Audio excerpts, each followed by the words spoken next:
तो आप सभी तो आशा करती हूँ अच्छे होंगे और आपका स्वागत है आपके अपने यूट्यूब चैनल पर जिसका नाम है जीएस विद नेहा। तो आज की हमारी क्लास रहने वाली है लक्ष्य सीरीज में क्लास नंबर 37। इससे पहले मैं 36 क्लासेस करा चुकी हूँ। यदि आपने वो क्लासेस नहीं देखी हैं तो उनको देख लीजिएगा। साथ ही यदि आप चैनल पर नया हैं तो चैनल को सब्सक्राइब एंड वीडियो को लाइक हो सके तो शेयर भी कर दीजिएगा। ये जो सीरीज़ है इस सीरीज़ में मैंने जीके एंड जीएस को स्टार्टिंग से शुरू कराया है। यदि आप सभी क्लासेस को क्रम से देखेंगे तो आपको कोई भी डाउट नहीं रहने वाला है। 2026 और 27 में आगे आने वाले सभी एग्जाम्स के लिए ये क्लासेस मोस्ट इम्पोर्टेंट रहने वाली हैं। जब हमारा थ्योरी पार्ट कवर हो जाएगा तो लक्ष्य सीरीज ही जो हम पीवाईक्यू क्लास लेके आएंगे। ओके, उसमें सभी पीवाईक्यू क्वेश्चंस कराने वाले। ओके, तो ये हमारा सबसे पहले इंडियन पॉलिटी में संविधान का जो भाग 6 है जिसमें राज्य के बारे में हम बात करेंगे। आर्टिकल 152 से 273 तक ओके उल्लेख मिलता है। ये आर्टिकल्स हम इसके अंतर्गत करने वाले हैं। ओके, तो सबसे पहले राज्य कार्यकारिणी अनुच्छेद 153 से 167 ओके, जिसमें शामिल हैं राज्यपाल, मुख्यमंत्री, मंत्री और महाधिवक्ता। ये इसमें संबंधित हैं राज्य कार्यकारिणी में और इन सभी के बारे में आर्टिकल कितने से कितने तक बात करेंगे तो ये 153 से 167 तक। ओके, नेक्स्ट जो है अनुच्छेद 153 जिसमें राज्य के राज्यपाल दिए गए हैं। प्रत्येक राज्य के लिए एक राज्यपाल होगा। ये आर्टिकल 153 में लिखा हुआ है। आर्टिकल जो 154 है 154 राज्य की कार्यकारी शक्तियां दी गई हैं। राज्य की कार्यकारी शक्तियां राज्यपाल में निहित होती हैं, सीधे या अधीनस्थ अधिकारियों के माध्यम से प्रयोग की जाती हैं। आर्टिकल 155 जिसमें राज्यपाल की नियुक्ति दी गई है। राज्यपाल की नियुक्ति राष्ट्रपति के द्वारा या अपने हस्ताक्षर और मोहर अधिपत्र के द्वारा की जाती है। ध्यान रखिएगा, राज्यपाल की नियुक्तियां, ये नियुक्तियां बहुत पूछी जाती हैं एग्जाम में।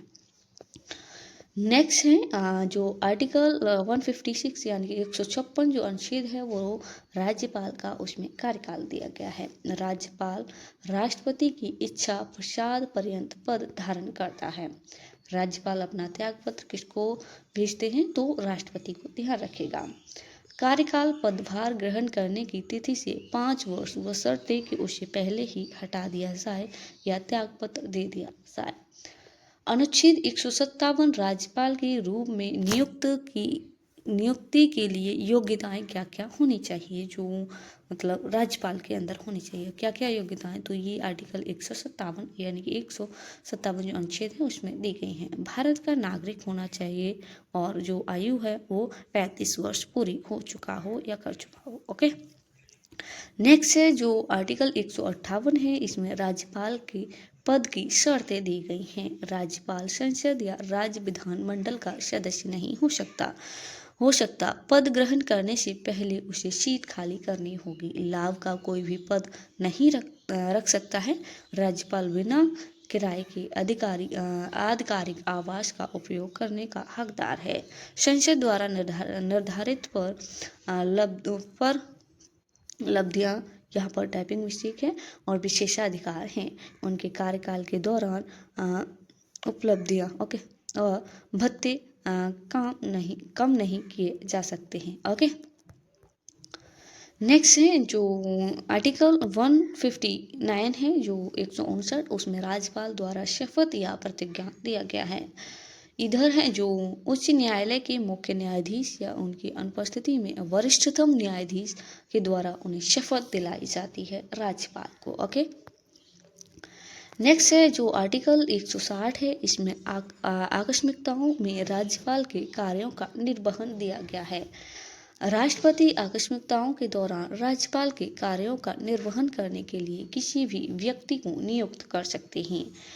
अनुच्छेद 161 राज्यपाल के क्षमादान देने की शक्तियां दी गई हैं।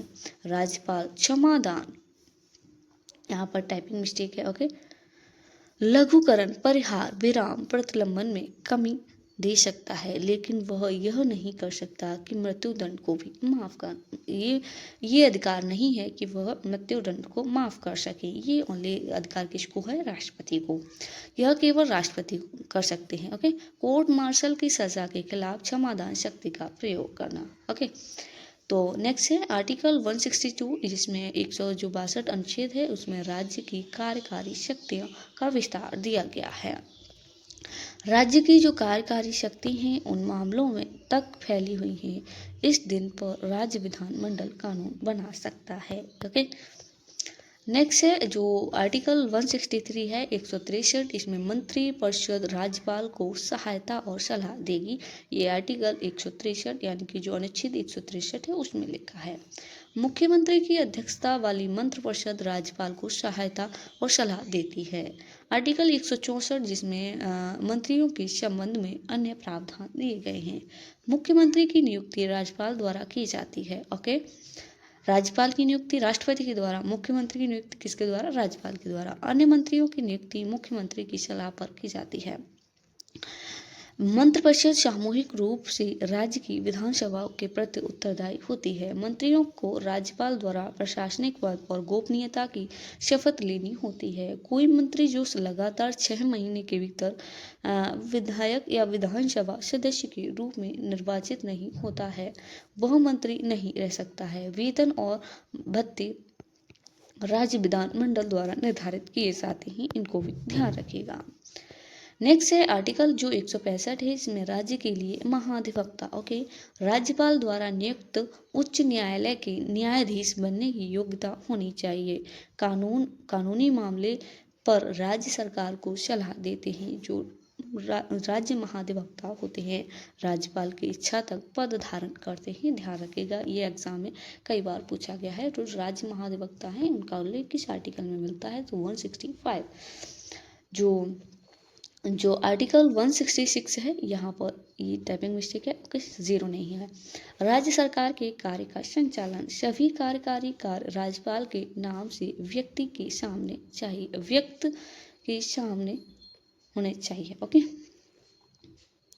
नेक्स्ट जो आर्टिकल 167 है, आर्टिकल 167 यानी कि ये अनुच्छेद 167 है, इसमें मुख्यमंत्री के कर्तव्य दिए गए हैं। मंत्रिपरिषद की निर्णय की सूचना राज्यपाल को देना। ओके, नेक्स्ट है जी मिडाइवल हिस्ट्री है। ओके, मध्यकालीन इतिहास, जिसमें हम एंशिएंट हिस्ट्री कंप्लीट कर चुके हैं। मैंने आपसे बोला है जो आपकी पिछली क्लासेस रह गई हैं उन क्लासेस को भी देख लीजिएगा। तो इसमें हम कैसे चीज़ों को करेंगे? सबसे पहले दिल्ली सल्तनत करेंगे, जिसमें विदेशी आक्रमण, मुगल वंश, खिलजी वंश, तुगलक वंश, सैयद वंश, लोधी वंश, ये चीज़ें हम करने वाले हैं। दिल्ली पर जो 5 वंशों ने शासन किया उन वंशों के बारे में। ओके, फिर उसके बाद विजयनगर और बहमनी साम्राज्य के बारे में हम करने वाले हैं, जिसमें संगम, सुलभ, तुलभ, अरविंदो, बहमनी साम्राज्य, ये करेंगे हम विजयनगर और बहमनी साम्राज्य में। फिर उसके बाद मुगल साम्राज्य आता है, जिसमें बाबर, हुमायूं, शेर शाह सूरी, अकबर, जहांगीर, शाहजहां, औरंगजेब, उत्तराकालीन मुगल, राजपूत, ये चीज़ें करने वाले हैं मुगल साम्राज्य में। फिर नेक्स्ट हम करने वाले हैं मराठा जो हैं, जैसे शिवाजी, संभाजी, राजाराम, शाहू जी, बालाजी विश्वनाथ, बालाजी बाजीराव और आंग्ल मराठा युद्ध, ये हम मराठा में करने वाले हैं। फिर उसके बाद भक्ति और सूफी आंदोलन के बारे में पढ़ेंगे, जिसमें भक्ति आंदोलन और संत सिख गुरु सूफी आंदोलन, इन चीज़ों को करेंगे। ओके, तो ये है हमारा जो मध्यकालीन इतिहास है उसके बारे में। तो सबसे पहले हम बात करने वाले हैं दिल्ली सल्तनत काल, जो 1206 ईस्वी से 1526 ईस्वी तक चलता है। विदेशी आक्रमण, मोहम्मद बिन कासिम पहला मुस्लिम आक्रमण था, जिसने 712 ईस्वी में किया। यह आक्रमण भारत के सिंध क्षेत्र में हुआ था। वह अरब से आया और उसके द्वारा सिंध के अंतिम शासक, जिनका नाम क्या था, दाहिर, को हराया। किसने? तो मोहम्मद बिन कासिम ने और हराया, जिसके द्वारा भारतीय उपमहाद्वीप में जजिया कर पहली बार लागू किया गया था। मोस्ट इम्पोर्टेंट है, मोहम्मद बिन कासिम के द्वारा जो भारत तो ये उपमहाद्वीप है, इसमें कौन सा कर लगाया गया था, तो जजिया कर। ओके। महमूद गजनवी वती इस्लामिक था जिसने पहला तुर्क आक्रमण किया 998 ईस्वी 1030 तक। ओके। तुर्क तुर्कमेनिस्तान से आए थे, इनके द्वारा भारत पर 17 बार आक्रमण किया गया। 1001 ईस्वी 1027 ई तक। पहला आक्रमण 1000 ईस्वी में हुआ था जब जयपाल शासक थे। पेशावर की लड़ाई गजनवी और राजा जयपाल के बीच लड़ी गई थी, इसको भी ध्यान रखिएगा। गजनवी ने 16वीं बार सोमनाथ पर आक्रमण किया, ध्यान रखिएगा।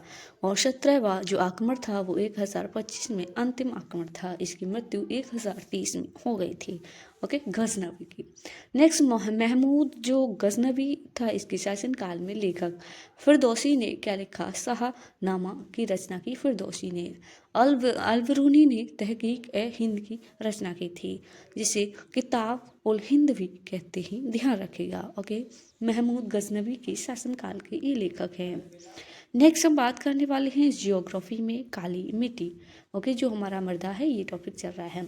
रेगुर मृदा के नाम से भी जाना जाता है। यह कपास की खेती के लिए उपयुक्त होती है। यह मिट्टी लावा विस्फोट के कारण बनती है। यह प्रायद्वीपीय पठार के उत्तर पश्चिमी भाग जैसे महाराष्ट्र, गुजरात में पाई जाती है। प्रकृति कैसी होती है, चिकनी। इसमें iron, calcium carbonate, magnesium, potassium, चूना, एल्यूमिनियम की प्रचुर मात्रा पाई जाती है। नाइट्रोजन और फास्फोरस की कमी होती है। ओके, काली मिट्टी में। नेक्स्ट है लाल मिट्टी और पीली मिट्टी। इसका निर्माण कायांतरित चट्टानों के अक्षय के कारण होता है। मिट्टी में आयरन ऑक्साइड की उपस्थिति के कारण इसका रंग लाल होता है। यह क्रिस्टलीय आग्नेय चट्टानों पर विकसित होती है। विशेष रूप से कम वर्षा वाले क्षेत्रों जैसे तमिलनाडु, कर्नाटक, महाराष्ट्र, ओडिशा, छत्तीसगढ़, पश्चिमी घाट की जो पीडमोंट क्षेत्र हैं, इनमें इसका विस्तार पाया जाता है। यह भीगने पर पीली हो जाती है। लौह ऑक्साइड जो इसे लाल रंग देता है, हाइड्रेट अवस्था में बदल जाता है, जो पीले रंग का दिखाई देता है। ध्यान रखिएगा, जिसे लाल या पीली मिट्टी कहा जाता है। लेटेराइट मिट्टी, जिसे यह नाम लैटिन शब्द लेटर से लिया गया है, जो लेटेराइट है। ओके, और जिसका अर्थ होता है ईट, लेटेराइट। ओके, अर्थ क्या होता है, ईट। ध्यान रखिएगा। लेटेराइट मिट्टी को गहरी लाल मिट्टी भी कहा जाता है। यह लेटेराइट। यह तीव्र निश्चालन प्रक्रिया के परिणाम स्वरूप बनती है, जहाँ से सिलिका जैसी महत्वपूर्ण खनिज पानी के साथ बह जाते हैं। इस प्रकार की मिट्टी उच्च तापमान और भारी वर्षा वाले क्षेत्रों जैसे कर्नाटक, केरल, तमिलनाडु, मध्य प्रदेश, ओडिशा, असम के पहाड़ी क्षेत्रों में पाई जाती है। लेटेराइट मिट्टी, ध्यान रखिएगा। नेक्स्ट है जो सूक्ष्म मिट्टी है। यह मिट्टी सूक्ष्म मिट्टी का रंग थोड़ा कैसा होता है, तो लाल से भूरा हो सकता है। यह आमतौर पर रेतीली और खारी प्रकृति का होती है। सूक्ष्म मिट्टी राजस्थान और गुजरात के कुछ हिस्सों में पाई जाती है। निचली सतह में कंकड़ परत का निर्माण पानी के संरक्षण को रोकता है। दलदली या पीट मिट्टी। दलदली मिट्टी मुख्य रूप से पश्चिम बंगाल, उड़ीसा, तमिलनाडु के तटीय क्षेत्रों में पाई जाती है। यह जल भराव क्षेत्रों में विकसित होता है, जहां सड़ती हुई वनस्पति के कारण कार्बनिक पदार्थों का संचय अधिक होता है। यह उच्च सांद्रता और अधिक वर्षा वाले क्षेत्रों में देखी जाती है। नेक्स्ट हम बात करने वाले हैं बायोलॉजी में, जिसमें जगत का वर्गीकरण यह सभी पौधों, जानवरों और सूक्ष्म जीवों सहित जीवों का वर्णन है। नामकरण वर्गीकरण करने का विज्ञान है। वर्गीकरण का क्रम क्या है, सबसे पहले जगत, फिर संघ, फिर वर्ग, फिर गण, फिर कुल, वंश, जाति। ओके, इंग्लिश में देखते हैं kingdom, phylum, class, order, family, genus, species. ये वर्गीकरण का क्रम दिया गया है। एक एक करके इनके बारे में हम जानेंगे। ओके, नेक्स्ट जो वर्गीकरण है, दो जगत वर्गीकरण किसने दिया, तो कैरोलस लिनियस ने 1758 में इन्हें वर्गीकरण का जनक भी कहा जाता है। पादप में सभी पौधे, शैवाल, कवक शामिल होते हैं। जंतु में सभी जानवर शामिल होते हैं, ये इन्होंने कहा। तीन जगत वर्गीकरण जिसे अर्नेस्ट हेलेन ने 1866 में दिया। पारिस्थितिक शब्द पादप, जंतु, प्रोटिस्टा। जो प्रोटिस्टा है एक कोशिकीय जीवों जैसे अमीबा, पैरामीशियम, यूग्लिना, ये टाइपिंग मिस्टेक है, यूग्लिना। ओके, के लिए नया जगत जोड़ा। किसने? तो अर्नेस्ट हेलन ने, ध्यान रखिएगा। नेक्स्ट है 3 डोमेन वर्गीकरण प्रस्तावित कार्ल वेल ने किया था 1990 में। डोमेन जीवाणु जो सच्चे प्रोकैरियोटिक होती है जैसे ई कोली। नेक्स्ट जो आर क्या है? प्रोकैरियोटिक कोशिकाओं वाले सूक्ष्म जीव जो बैक्टीरिया से अलग होते हैं और अक्सर चरम वातावरण में पाए जाते हैं जैसे हेलोबैक्टीरियम। ओके, ये आर किया। नेक्स्ट है यूकैरिया। यूकैरिया ये सभी यूकैरियोटिक जीव हैं जैसे प्रोटिस्टा, कवक, पौधे, जानवर। ओके, इनको ध्यान रखिएगा। नेक्स्ट 5 जगत जो वर्गीकरण है प्रस्तावित आर एच वेटकर। ओके, यहाँ पर टाइपिंग मिस्टेक है।